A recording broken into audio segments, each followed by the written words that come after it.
देख रहे हैं तेज खबर 24। मैं हूं आपके साथ आज तेज खबर 24 को।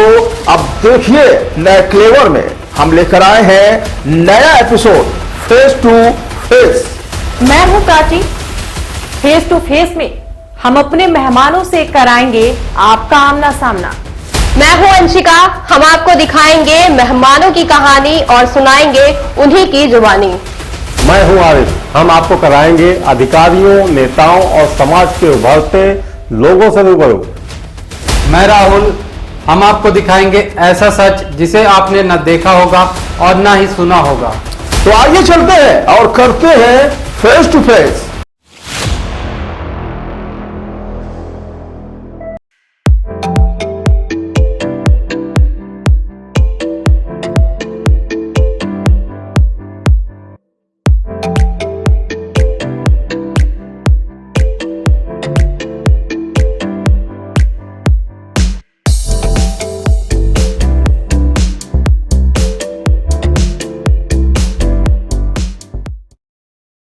नमस्कार दोस्तों, तेज खबर 24 में आपका स्वागत है। मैं आरिफ खान। आज हम आपको एक ऐसे चिकित्सक से मिलाने जा रहे हैं जो रीवा में ही पढ़े हैं। रीवा में उनकी पैदाइश भी है और रीवा के बाद वो चेन्नई में अपनी उच्च शिक्षा प्राप्त करने के बाद आज फिर उनकी घर वापसी हुई है। रीवा में आपको एक बात बता दें कि गैस्ट्रोलॉजिस्ट जैसे चिकित्सक की भारी कमी थी, जिससे उनके विचारों में परिवर्तन आया और आज वह अपने लोगों की सेवा के लिए रीवा वापस आ चुके हैं। तो चलिए हम आपको मिलाते हैं फेस टू फेस में डॉक्टर लवकुश तिवारी से।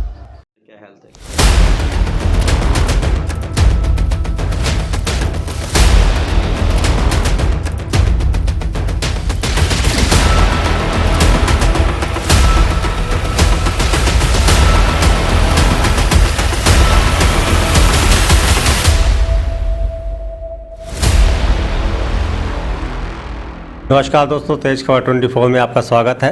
अभी हम फेस टू फेस में एक नए मेहमान के साथ आपके साथ हाजिर हुए हैं। ये रीवा के ही बेटे हैं और रीवा में एक बार इनकी घर वापसी हुई है और ये रीवा में सेवा देने आए हैं। ये एक गैस्ट्रोलॉजिस्ट हैं जिसकी रीवा में बहुत कमी थी। तो सर, आपका स्वागत है तेज खबर 24 में। सर, अपने बारे में कुछ बताएंगे। नमस्कार, मैं डॉक्टर लवकुश तिवारी हूँ। मैं डीएम गैस्ट्रोएंटरोलॉजिस्ट हूँ। मैंने अपनी डीएम की पढ़ाई मद्रास मेडिकल कॉलेज चेन्नई से पूर्ण की थी। उसके बाद मैंने 1 साल अपनी सेवा भोपाल में दी है और उसके बाद 2 साल मैं रायपुर में था। मैं पिछले 1-1.5 साल से रीवा में आता था, लेकिन कैंप के रूप में आता था। मैं महीने में 1 बार आता था। अभी मैंने 1 फरवरी 2023 से पूर्ण रूप से रीवा में अपनी सेवाएँ दे रहा हूँ। एक्चुअली मैंने देखा यहाँ पे ये पिछले 1-1.5 साल में कि यहाँ पे गैस्ट्रो की प्रॉब्लम बहुत ज़्यादा है और जिसके लिए मरीज़ को आपको नागपुर, भोपाल, जबलपुर, हैदराबाद या फिर किसी अन्य बड़े शहर में जाने की आवश्यकता पड़ती है। आवश्यकता इस कारण से पड़ती है क्योंकि पूर्ण रूप से गैस्ट्रो की फैसिलिटीज़ यहाँ पे अवेलेबल नहीं थी। तो मैंने यहाँ पे अभी पूर्ण रूप से आ गया हूँ और मैं सारा एंडोस्कोपी, कोलोनोस्कोपी, ERCP और खून की उल्टी, मल द्वार से खून जाना, पीलिया, लिवर से संबंधित कोई भी कष्ट है उसके संबंध में पूर्ण रूप से इलाज करने के लिए मैं यहाँ पे उपस्थित हुआ हूँ। और ये सारी फैसिलिटीज़ हम अब रीवा में प्रोवाइड करा रहे हैं। इसके लिए आपको नागपुर, भोपाल, जबलपुर या बड़े किसी भी शहर में जाने की आवश्यकता नहीं पड़ेगी। जैसे कि गैस्ट्रोएंटरोलॉजिस्ट का काम होता है कि वो पैंक्रियास, लीवर, आँत, पेट, उसके संबंधित किसी भी बीमारी को इलाज करने में सक्षम होते हैं। लेकिन उसके लिए हमको अपने नॉलेज के साथ में सारे के सारे इंस्ट्रूमेंट्स की आवश्यकता पड़ती है। अभी मैं सारे इंस्ट्रूमेंट्स के साथ में यहाँ पे आया हूँ और मुझे लगता है कि मैं बेहतर कर पाऊँगा यहाँ के लिए। जैसे कि कुछ मरीज़ मैं अभी देख पा रहा हूँ पिछले 16 दिनों के अंदर में। अभी दो मरीज़ मेरे गंभीर रूप से जो लिवर से ग्रसित हैं वो अभी ICU में एडमिट हैं प्रार्थना हॉस्पिटल में। एक मरीज़ को मैं मिनोरवा हॉस्पिटल में देख रहा हूँ। अभी कुछ दिन पहले मैंने विहान हॉस्पिटल में एक पेशेंट को देखा था जिसके मल द्वार से अत्यधिक खून का रिसाव हो रहा था, जिसके लिए हमने पहले उसको ICU में स्टेबल किया। उसके बाद दूरबीन से अंदर देखा कि आखिरकार इसका खून का रिसाव हो कहाँ से रहा था। तो पता लगा इसकी आंतों में छाले थे और उसका इलाज फिर उन छालों को मैंने ठीक कर दिया। आज मरीज का हीमोग्लोबिन 9 से ऊपर है और वो संपूर्ण रूप से स्वस्थ है, खाना खा रहा है और वो अपने घर चला गया है कल पैदल।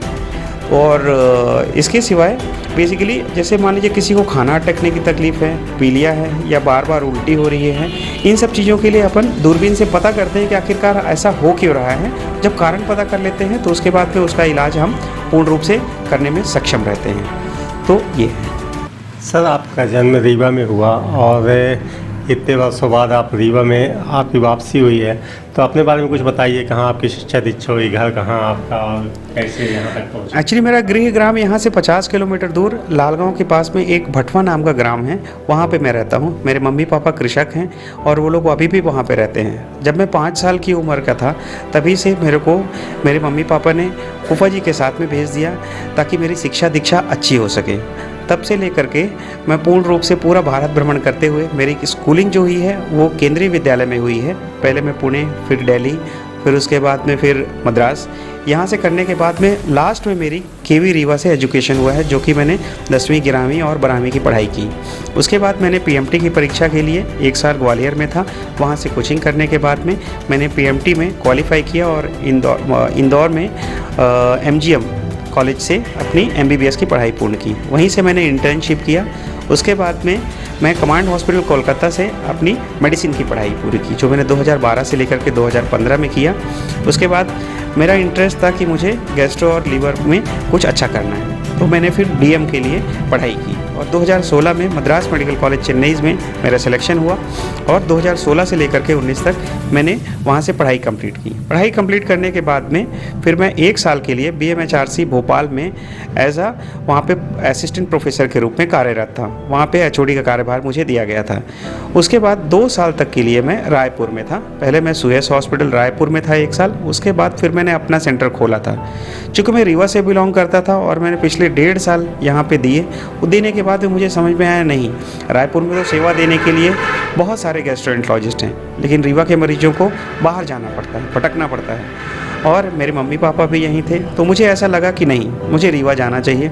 मैं सब सुविधाएं छोड़ करके और यहाँ पे आकर के अब मैंने सोचा है कि मैं यहीं पे सेवाएं दूंगा और यहाँ पे मैं गैस्ट्रो के लिए अच्छा काम करूँगा। सर, आपके प्रोफेशन के दौरान कोई ऐसा केस हुआ हो जो आपको कभी ना भूल? ऐसे बहुत सारे केसेस हुए हैं। जब मैं भोपाल में था, चाहे मैं रायपुर में था और जब मैं रीवा में आया हूँ। आश्चर्य की बात यह है कि जैसे मैं जिन चीज़ों को लेकर के मुझे लगता था कि ये तो बहुत ही सामान्य है मेरे को रायपुर में और भोपाल में, वो चीज़ें भी यहाँ पे थोड़ा सा डायग्नोसिस में प्रॉब्लम हो रही थी। और यहाँ पे आकर के वो चीज़ों को लगा कि यार नहीं, यहाँ पे मुझे प्राइमरी लेवल से ही काम करना है, क्योंकि चीज़ों का अभाव है। मेरे को उन्हीं सब चीज़ों को काम करते हुए और इसको एक ऊंचाई तक पहुँचाना है। जैसे कि अभी देखें कि एक परसों ही हमने एक पेशेंट का जिसकी कि बेसिकली पित्त की नली में पत्थर अटक गया था और उस पत्थर के अटकने के कारण से उसको पीलिया हो गया था और उसको जो है तो पेट में दर्द होता था और उल्टियाँ होती थी। सोनोग्राफी कराने से समझ में आया कि पित्त की नली में उसके पत्थर अटका है, जिसके कारण से उसको सारी प्रॉब्लम्स हो रही थी। हमने उसको यहाँ पे दूरबीन पद्धति से जा कर के बिना कोई चीरा लगाए हुए अंदर जा कर के उन पत्थरियों को निकाल दिया। पत्थरियों को निकालने के बाद में पेशेंट संपूर्ण रूप से स्वस्थ है, खाना पीना खा रहा है और वो अपने घर गया है। सर, लोग अपने कैरियर के लिए बाहर भागते हैं, बड़े इंस्टीट्यूट को पकड़ते हैं, पैसे के पीछे भागते हैं। आज आपकी घर वापसी है तो क्या सोच है आपकी, मतलब रीवा के लिए क्या करने वाले हैं? देखिए, ये बहुत ही अच्छा प्रश्न है। ये एक्चुअली जैसे मैं जब यहाँ रीवा आया हूँ बड़े महानगरों को छोड़ करके, कैपिटल्स को छोड़ करके, तो मेरे जहन में भी यही एक सवाल था और इनफैक्ट हमारी पूरी फैमिली में यही सवाल था कि यार बच्चों की एजुकेशन के लिए कैसे होगा, कैसे करेंगे। ये सारी सुविधाएं शायद लोगों को लगता है कि महानगरों में ही बेस्ट होती हैं, लेकिन ऐसा नहीं है। देखिए, हम सब जो है तो रीवा से ही पढ़ करके, मेरे और भी सहपाठी हैं जो कि डॉक्टर्स हैं और अच्छे क्वालिफाइड हैं, उन्होंने अपनी सारी की सारी पढ़ाइयाँ बेसिकली शुरू में यहीं पे की हैं। तो ये अपना हुनर होता है, प्लेस मैटर नहीं करता है। ये बेसिकली आपका हुनर मैटर करता है कि आप कहाँ से पढ़ाई कर रहे हैं और आपके अंदर में कितनी ज़्यादा जिज्ञासा है उसको अचीव करने के लिए। तो आपको बेसिकली देखिए, हर चीज़ आजकल आपको पुस्तकों में और इंटरनेट में हर चीज़ मिल जाती है। बस मैटर ये करता है कि आप क्या पाने की इच्छा रखते हैं। अगर आप पाने की इच्छा रखते हैं तो रीवा में भी एजुकेशन उसी लेवल का आपको मिलेगा जहाँ पे आपको रायपुर, भोपाल या बड़े महानगरों में मिलेगा। सर, आपका जो प्रोफेशन है उसमें समय का कोई वो नहीं है, कब आप कहाँ रहेंगे। ऐसे में आप अपने परिवार को और अपने प्रोफेशन को दोनों को कैसे संभाल पाते हैं? ये बहुत ही अच्छा प्रश्न है। बेसिकली इसको लेकर के मैं या तो फिर कोई भी डॉक्टर होगा इससे हमेशा पूर्ण रूप से सहमत रहेगा कि ये बहुत ही डिफ़िकल्ट होता है आपको अपने प्रोफेशनल लाइफ और आपकी फैमिली लाइफ में सामंजस्य बिठाल पाना। कई बार ऐसा होता है कि सवेरे 5 बजे, कई बार ऐसा होता है कि रात को 12 और 1 बजे आपको इमरजेंसी पेशेंट देखने के लिए जाना पड़ता है, और ये अक्सर कर होता है। तो ये बेसिकली हमने चुना है अपनी चॉइस से, हमें ये चीज़ पसंद है। शायद ईश्वर ने हमको इसीलिए इस चीज़ के लिए मौका दिया है ताकि हम ये कार्यभार संभाल सकें। तो डॉक्टर यूजुअली लोग बाग अपनी चॉइस से बनते हैं, अपने पैशन से बनते हैं, ना कि फोर्स किए हुए बनते हैं। तो ये हम लोगों की चॉइस हो जाती है और हम लोग इसको एंजॉय करते हैं। हाँ, ये डिफ़िकल्ट होता है क्योंकि फैमिली लाइफ भी आपको देखनी है, आखिरकार आप एक इंसान हो, तो थोड़ा सा सामंजस्य बिठाना पड़ता है। लेकिन इमरजेंसीज़ को आप कभी भी नकार नहीं सकते हो, वो तो आपके लिए हमेशा बनी है। सर, आप एक गैस्ट्रोलॉजिस्ट हैं और आज के परिवेश में देखा जा रहा है कि रीवा में ही ले लीजिए, रीवा के हर दूसरा व्यक्ति इस बीमारी से पीड़ित है। ऐसा क्या कारण है जो आप ऐसा क्या संदेश देंगे लोगों को जिससे कम से कम लोगों को बीमारियां हो ऐसी? देखिए, ये एक बहुत ही इम्पॉर्टेंट मसला है। यही सेम चीज़ मैंने भोपाल, रीवा और भोपाल, रायपुर और जब मैं चेन्नई में था और इनफैक्ट रीवा में सेम चीज़ों को मैंने देखा है। एक्चुअली मोस्ट इम्पॉर्टेंट जो चीज़ है वो है हमारी आज की लाइफस्टाइल। बेसिकली क्या हो गया है, अगर आप पहले देखें तो लोग बाग की लाइफस्टाइल एकदम संतुलित रहती थी, उनका आहार संतुलित रहता था, क्योंकि जो भोजन का वेस्टर्नाइजेशन है वो सब चीज़ें नहीं रहती थी। लोग बाग बर्गर, पिज़्ज़ा या फिर स्ट्रीट फूड, ये सब चीज़ों पे आजकल ज़्यादा विश्वास रखते हैं। दूसरी बात क्या है कि शरीर की कसरत, उसमें पूर्ण रूप से कमी आ चुकी है। और तीसरी इम्पॉर्टेंट चीज़ है लोगों की निद्रा पूर्ण रूप से ना हो पाना। ये 3 चीज़ें जो हैं, खान पान, कसरत और निद्रा, ये 3 चीज़ एक शरीर को और एक माइंड को स्वस्थ रखने के लिए अत्यधिक आवश्यक होती हैं। यदि इसमें से किसी भी चीज़ में कमी होती है तो डेफिनेटली कुछ ना कुछ विकार आपको पेट, लीवर या फिर किसी भी शरीर के अंग में आने की संभावनाएं रहती हैं। हाँ, एक चीज़ कहना चाहूँगा कि संतुलित आहार लें, कसरत करें और मानसिक रूप से स्वस्थ रहें। यदि इससे भी काम नहीं बनता है तो डेफिनेटली फिर आपको डॉक्टर की सलाह लेनी चाहिए। तो सर, धन्यवाद तेज खबर 24 से आपको बात करने के लिए। आपको बधाई हो, रीवा आपका शहर है और लोग आपके हैं, आप ऐसी सेवाएं देते रहें।